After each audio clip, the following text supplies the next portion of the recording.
नमस्कार, मी प्रियांका पाटील। आपण पाहत आहात राष्ट्रीय लोकराज्य न्यूज, निर्भीड बातम्यांचे व्यासपीठ। आज आपण दिवसभरामध्ये घडणाऱ्या घडामोडींवर नजर टाकूया। 40 वर्षाचा पाण्याचा संघर्ष संपला।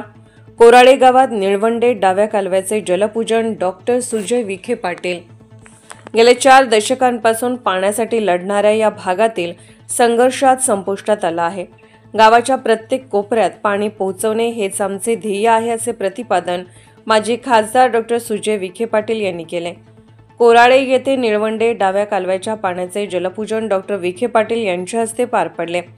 यावेळी गावातील उपसरपंच, ग्रामपंचायत सदस्य, सोसायटीचे संचालक, महायुती व भाजपचे पदाधिकारी, कार्यकर्ते आणि नागरिक उपस्थित होते।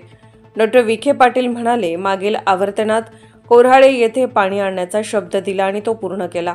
कालेवाडी व गावठाणात पाणी पोहोचवल्यानंतर आता वंजार लवण येथे पाणी आणल्याशिवाय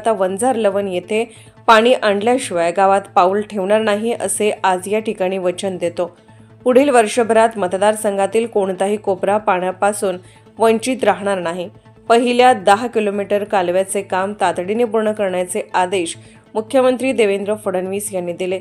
त्यांच्या मार्गदर्शनामुळे आणि पालकमंत्री नामदार राधाकृष्ण विखे पाटील साहेबांच्या नेतृत्वाखाली हा ऐतिहासिक क्षण साध्य झाला।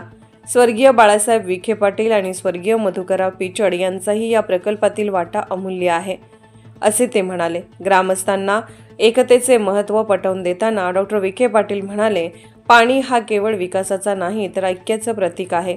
अंतर्गत वाद बाजूला ठेवून गावाच्या प्रगतीसाठी एकजुटीने काम केले पाहिजे। ज्येष्ठ कार्यकर्त्यांच्या त्यागाचा सन्मान एकतेनेच होईल।